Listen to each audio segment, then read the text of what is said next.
Hey, what's up, everyone? This is your boy Ryan with another edition of Clutch Sports Talk with me, your host, Ryan Flowers. It's been a while. Sorry about that, man. Just been busy, got stuff going on in life. But sports has picked up. We got the NBA playoffs to talk about, the NBA award finalists, what I'm going to get into. And lastly, we're going to get into the whole situation with COVID-19 in regards to college football and some of the conferences deciding to play and not to play. But I'm so glad that you guys are back. I'm glad that I'm back because I missed it. I wanted to get on here and talk some sports with you guys. But here we are. Hope everyone's staying safe. I got another great episode for you guys. So let's get straight into it. Yeah? Sounds good, yeah? Oh, but before I do that, make sure if you're following on YouTube and you haven't subscribed to me, go ahead, hit that subscribe button on the very bottom. Get that notifications link that every time I post something, which will be more frequently, you guys are going to get that alert and you'll be able to check me out. So anyway, without further ado, let's get into it. So for those of you that don't know, the NBA playoffs, the bubble has been taking place in Orlando, Florida with the NBA. It's just about wrapped up. I think there's one play-in game left between the Portland Trail Blazers and the Memphis Grizzlies.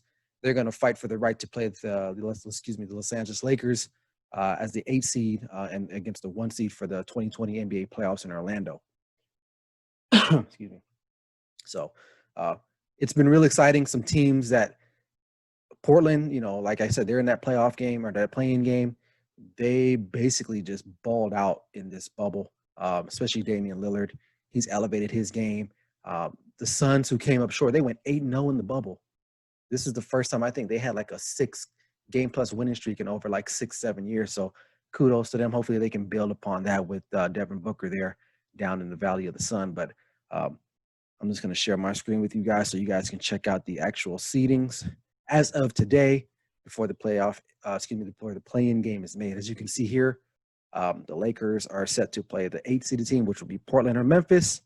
Out of the West, then you got ThunderRockets, NuggetsJazz, Clippers, Mavericks. So Clippers is the number 2 seed team.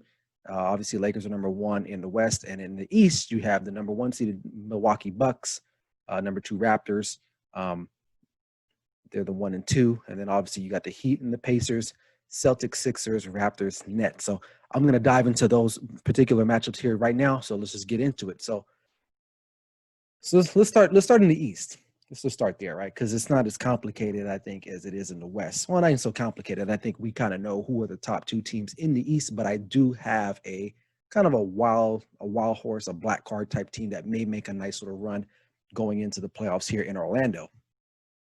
One thing you have to know or consider now with the playoffs in any of these sports, hockey, basketball, baseball, when they get to that part of their season, there's no crowd. So there's no real home court advantage. And a lot of these teams that I see here in the NBA have a really strong home court advantage. They're not going to have that anymore. They're going to be playing in a bubble, which they've been used to playing against no fans, just their teammates cheering for them on the sideline. So you look at this first matchup, Bucks Magic. It's a no-brainer. Giannis is not going to lose to the Magic, and if he does, that's a tremendous collapse, and he's out of there. He's probably going to go to Golden State, right? But I see them moving on. Here, I see the Heat and the Pacers. I like the Heat. The Heat, they got some good young talent there. Solid coaching. They're my black horse. I think they can, if they're able to make it out of the first round, they do pose a threat to the Milwaukee Bucks. Not a severe threat, but they are a team that's dangerous and actually can play Milwaukee pretty decently. So that's a matchup that I'm looking forward to seeing. Celtics and Sixers. This was an intriguing matchup in the beginning of the season, but not so much so now with Kemba Walker. I think he's playing now, but he's trying to get back in the groove of things. He was off injury for a while. Ben Simmons, who's out for the season. Joel Embiid, he's battling some injuries. This is going to be a very tough series, but I'm going to have to go with the Celtics just because they're a little bit more healthier than the 76ers at this point in time during this whole thing. But the Sixers, they got some nice pieces, but I just don't see them getting over the top now. So I'm going to give the go ahead to the Celtics there. We move down to the next bracket, the next matchup, Raptors and Nets. By far, Raptors are going to be the best team, in that series. They're probably going to win, in like 5 or 6 games, maybe more closer to 5. They're just really good. I know Kawhi left, but they really have not fallen off too much. They still play great defense. Lowry, has been playing pretty incredible during the bubble. Siakam, uh, Gasol, the coaching. I mean, they got Van Fleet. They've just been playing really, really good ball. And I don't see them stopping right now. And I think they're a veteran team with a good young coach in Nick Nurse. I don't see them stumbling against the Nets. And then if they happen to win that series, they're going to move on and play the Celtics. Celtics, and they'll probably make that an easy matchup as well for them as well. But the first round, I got Bucks, Heat, Celtics, Raptors, and as the playoffs progress, I'll just kind of keep going along with it and just see where we're at. Maybe I was right, maybe I was wrong. Maybe I'll do a segment on that. But so far, I got the Bucks, Heat, Celtics, and Raptors once again. But it's gonna be fun. So we're gonna go over to the Western Conference where we do. I'll leave the Lakers out for now. I'll get to them last. But let's start from the bottom up. We got the Clippers and Mavericks. Clippers, to me, it's not going to be as easy as people probably think it is because the Clippers they got a lot of power. They got two superstars in Paul George and Kawhi Leonard. They got a great bench, incredibly deep. They have two candidates for the sixth man of the year, I believe, and Lou Williams and Montrezl Harrell. So they got a lot of good talent on that squad. But I think Clippers are going to take that one. It's not going to be as easy because Luka is not going to go down without swinging. So. And they have a very, really good coach too there. So I don't think Dallas is just going to go down, without a fight. This one's going to be an interesting one. Denver Nuggets and Utah Jazz. Both teams kind of middle of the road in my estimation. The Jazz play really solid defense, but I feel like they have to go through Donovan Mitchell way too much, and sometimes he can wear down. I watched a few of their games in the bubble, and there were times where he was just flat out gassed at the end of games because he has to do a lot for that team on the offensive side and as well as on the defensive side. I mean, I know they have Rudy Gobert in the middle, but I just don't see where the offense is going to come a lot. Where Denver Nuggets, they can get up and down the court. They got shooters all across the board. You got the Joker down there, Jokic. He's doing his thing down there. They got a lot of nice wing player guards. Bol, the rookie out of Oregon, the son of Manute Bol, he got in a few games. He looked pretty solid as well too. He's a stretch four, stretch center type player. He looks pretty good. I'm gonna go with the Nuggets. I think the Nuggets are primed to take this first series and get out of there and move on with a date to meet the Los Angeles Clippers. What they do after that, I don't know, but I got them winning over the Utah Jazz. That's just my estimation. Moving right along, we're going to go to Oklahoma City Thunder versus the Houston Rockets. You know what? The OKC Thunder are a great story. When Russell Westbrook decided to ask to be traded out of there, Paul George asked to be traded out of there, we all thought OKC was just left for dead. They actually had a really solid season led by Chris Paul, who in some people's mind, he is an MVP candidate, I guess. I mean, he is pretty valuable to that organization right now because they have no other superstar. It's just him and Steven Adams, who's a solid player, but he's not a superstar. They've been able to get it done and actually make the playoffs. Excuse me. But I don't think they're going to have enough firepower to beat the Houston Rockets between Russell Westbrook and James Harden, who've had a pretty solid bubble season. So Houston Rockets probably going to take that series. And finally, the Lakers. Lakers versus Portland or Memphis. I'm just going to go out and say Portland's probably going to win that play-in game, and it's going to be Lakers versus Portland. A lot of people are talking about this particular matchup, the way Damian Lillard has been playing. He's been playing out of his mind. I mean, this guy, he's averaging, I think, like almost 40 points in the Bubbles tournament season. He's just been carrying his team. He's doing everything he needs to do. He is a very underrated player, and I'll get to that here in just a second. But do the Portland Trailblazers actually pose a threat to the Los Angeles Lakers? Yes and no. I would say if LeBron is engaged the way we know he can be in the postseason, I don't care how Damian Lillard plays, the Lakers are going to win that series. I know Damian Lillard is playing out of his mind, And I know the Lakers have a problem guarding like guards because they don't really have, with losing Rondo and Avery Bradley deciding not to play in the bubble tournament or the rest of the season, you have two guards that, on the wings that can't cover guys like CJ McCollum and Damian Lillard. And, they actually have some inside game too with Nurkic in the middle. They're a very surprising team.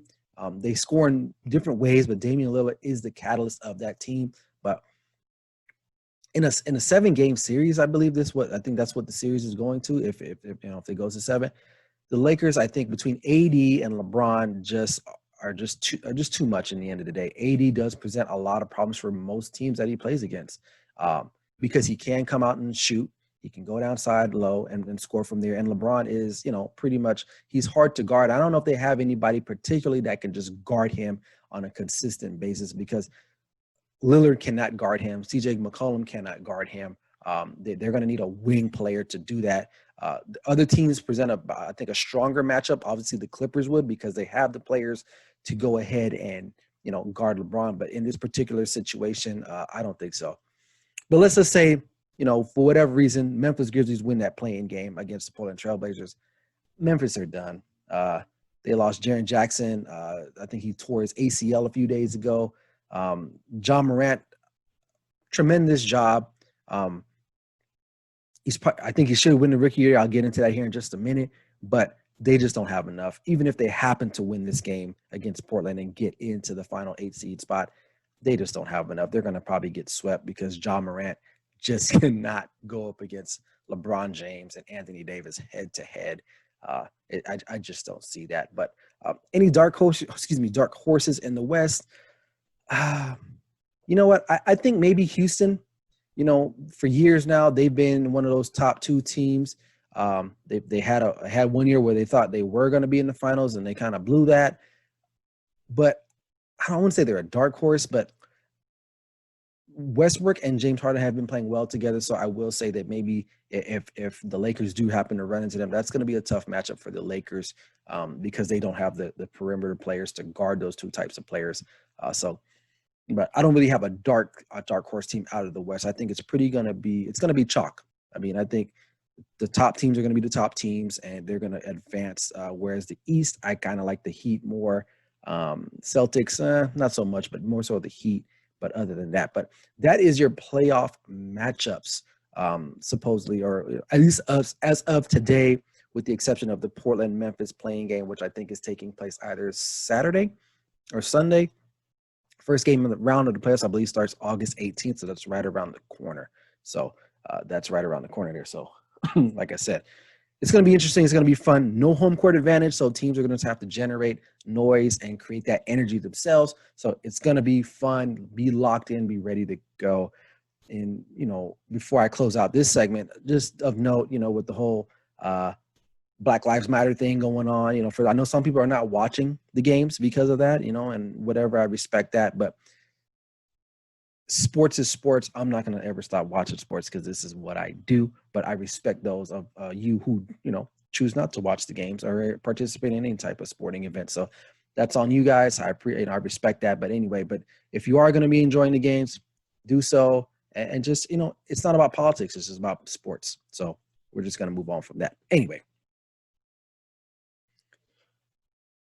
So I'll get up my next screen here for you guys. So it's kind of bootleg, hey, but don't hate on me. I'm trying to start out something new here, but hey, we're keeping it moving. So the NBA has a list, the final list of award finalists for certain categories. That includes Rookie of the Year, Defensive Player of the Year, Sixth Man, Most Improved, and Coach of the Year, and most importantly, the MVP. So I'm just going to break down a few. I'm going to break down all of the award finalists and give you my thoughts on that and see what you guys think. Like I said, leave a comment down below on my YouTube page, or you can hit me up on Instagram at clutch.sports.talk. But I'm going to first start with the Rookie of the Year. So you have Ja Morant, Kendrick Nunn, and Zion Williamson. They are the award finalists for that particular category. Kendrick Nunn, good season, but sorry, you're not going to win Rookie of the Year. You're just not.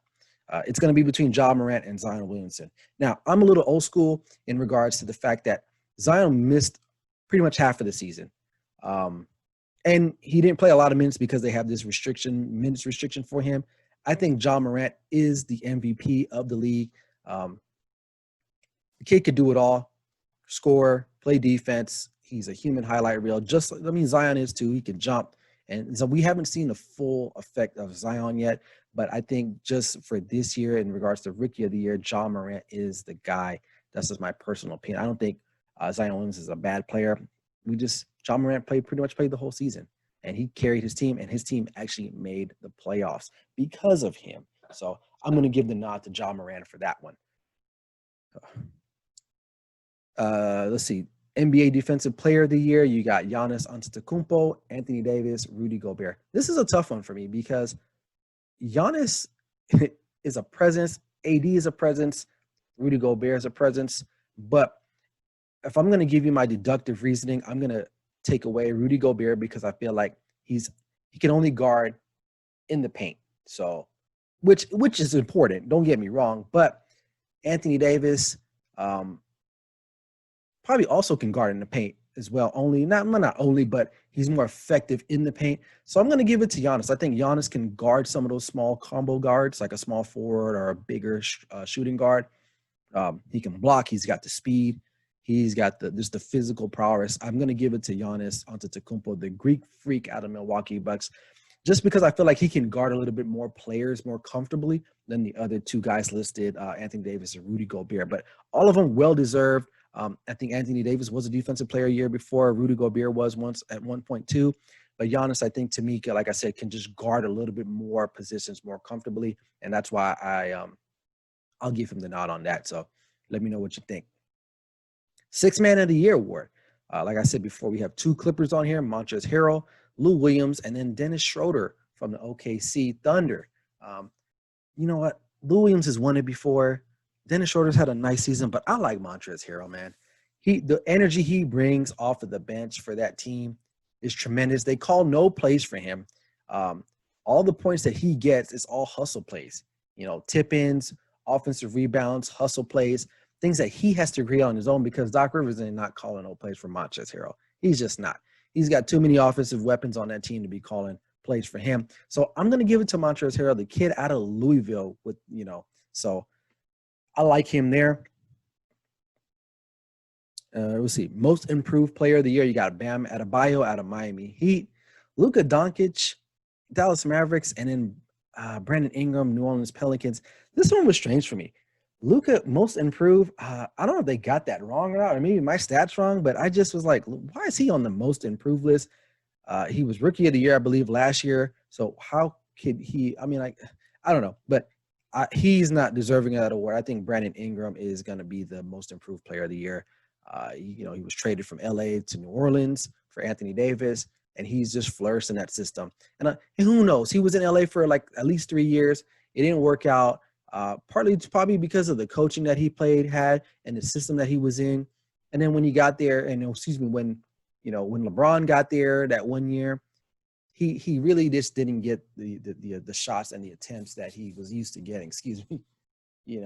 And his game suffered. But then he goes out to New Orleans. He's surrounded by other young players. Alvin Gentry has a free-flowing type of offense where it's just you pull up and shoot.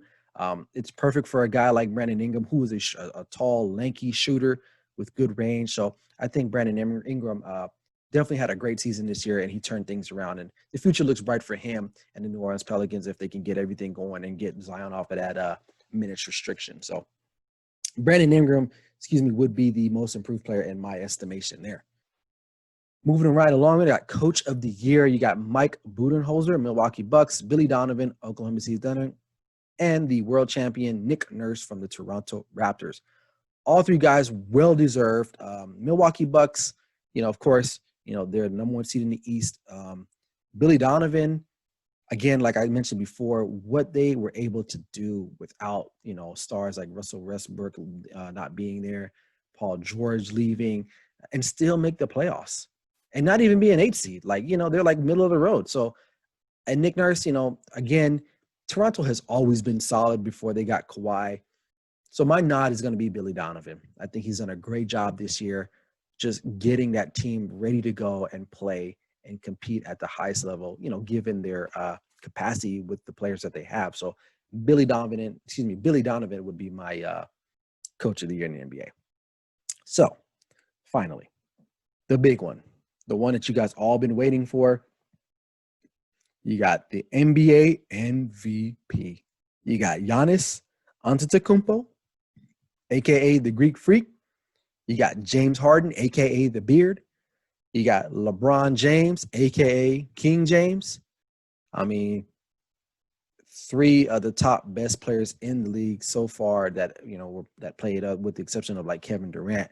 This one, I struggle with. I can make a case for each one of them. So I'll start in the middle. I'll start with James Harden. He is a tremendous scorer, probably one of the greatest scorers we've had in the NBA. And that's saying a lot, considering we've had a lot of great scorers in the NBA. But no one scores the way he does, the way he can pull up, fall away, shoot threes, get in the lane, get to the foul line. It's just tremendous. His ball handling ability, all of those things make him a worthy player. LeBron James, the king, aka Mr. Economy. Cities falter after he leaves, in a sense. He's definitely, he can be considered the MVP every year if you really want to, be real about it. Because he's that important. He's still that good. He's still very important to the league. So, and then obviously you have Giannis, who plays for the Milwaukee Bucks.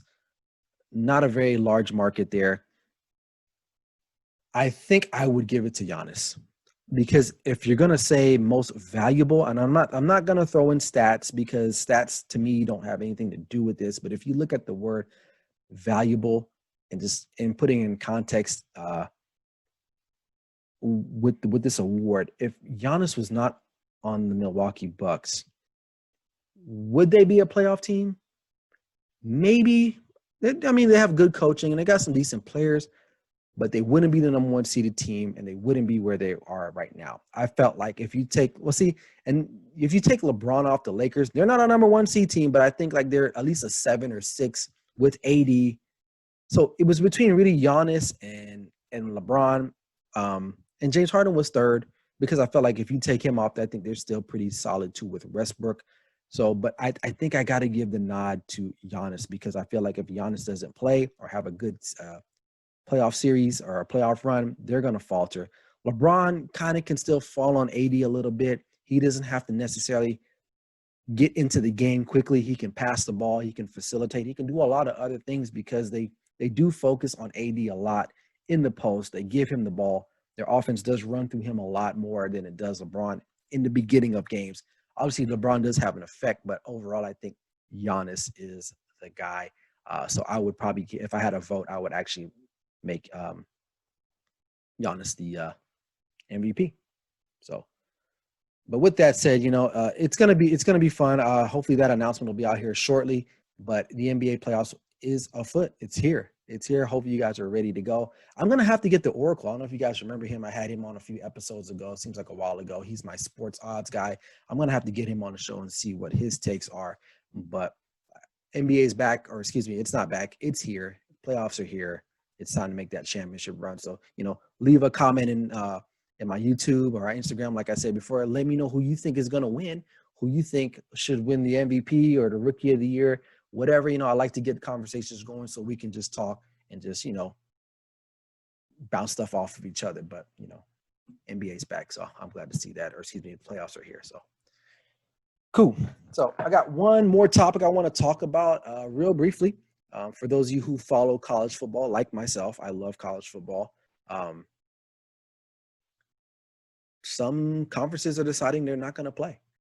Pac-12, Big Ten, a few of the smaller mid-major conferences have decided not to play. You say why? Because of the threat of COVID-19. So I heard Big 12, they're still playing their conference games. SEC has not made a ruling yet officially as to what they're going to do. Here for me in Las Vegas, I root for the UNLV Rebels. They're going to be playing in Allegiant Stadium. The Mountain West has canceled their season at least until spring. That's the idea. And so has the Pac-12, and I believe the Big Ten too are looking to actually maybe play in spring. Here's the thing with COVID, man. I feel like Well, let me just say this. I can sympathize with people who are deeply affected by what's going on with COVID-19. Maybe they've had it or they know someone, so there's a fear of contracting it. So I get it. Um, it has a pretty high survival rate. I feel like if if these kids want to play, let's let them play, man. And if not, a lot of these kids are not going to play in spring. Why is that? If you're a top player in college football, why would you play? Why would you play in spring when the draft is right around the corner and risk injuring yourself? But then you ask Ryan, well, why would they play anyway now if there was a season? Yeah, that's a good point too. And maybe that might get people thinking like, well, if I'm a top prospect, why would I even play my last season if I'm a junior or senior? I can get hurt anyway. So why do that now? But I think that a lot of these guys, and some of you might think I'm reaching, but I think a lot of these players, they need college football. They need to be on campus. They need to be around some type of structure because maybe where they're at, where they're from, they don't have that type of structure and they can possibly get in trouble and ruin their careers before it actually even starts. So as long as there's safety protocols put into place and they are practiced and they are upheld, I don't see why college football cannot proceed. I mean, you got the professional ranks, they're doing their thing. Now, can colleges put kids in bubbles? I don't know. I don't know the legalities of that. I don't know how feasible that is, if it's, cost effective for colleges to do that. But college football is $1 billion revenue.